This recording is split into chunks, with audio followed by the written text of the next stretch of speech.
All right, so domain is a set of all x values, and range is a set of all y values.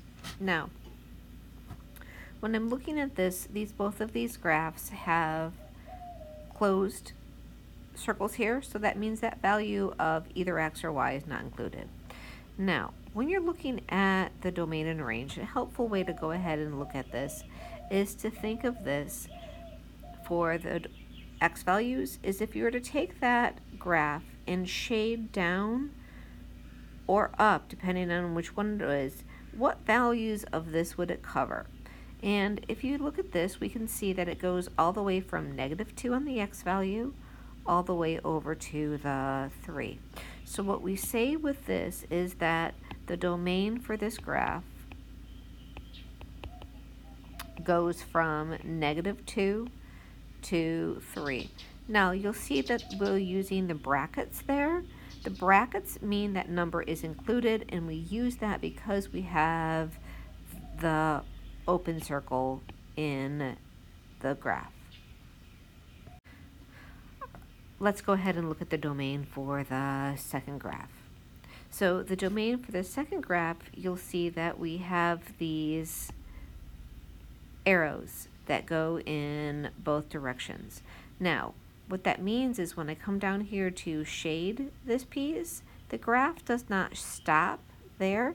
The graph goes in both directions for x. So the domain for this particular graph goes from -infinity to +infinity. Whenever you write infinity, you use parentheses because we can't include infinity. Infinity does not have an end. You use the parentheses there. Now, for the last one, we have both an open circle and an arrow. So let's go ahead and talk about how I would do that. So this again comes down, and I am highlighting everything here up until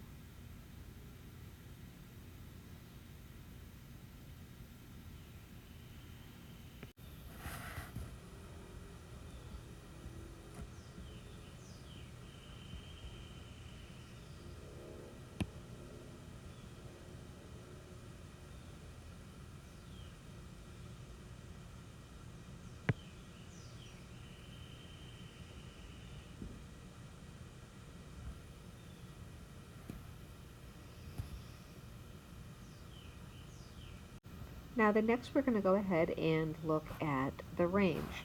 Now the range, as I said before, the range is y.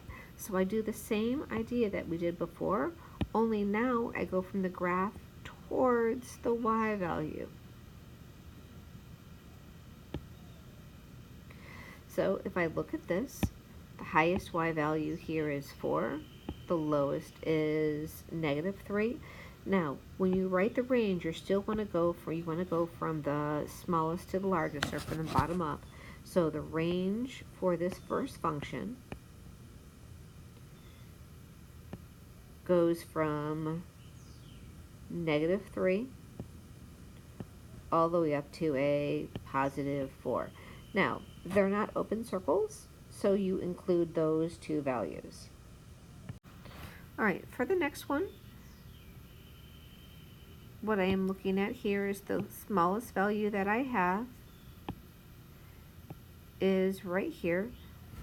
I mark that with pen. That would actually be at 3. It does not go lower than 3. And I shade all the way up, but again, that does not stop. Those arrows are indicating that this keeps going up in the y direction.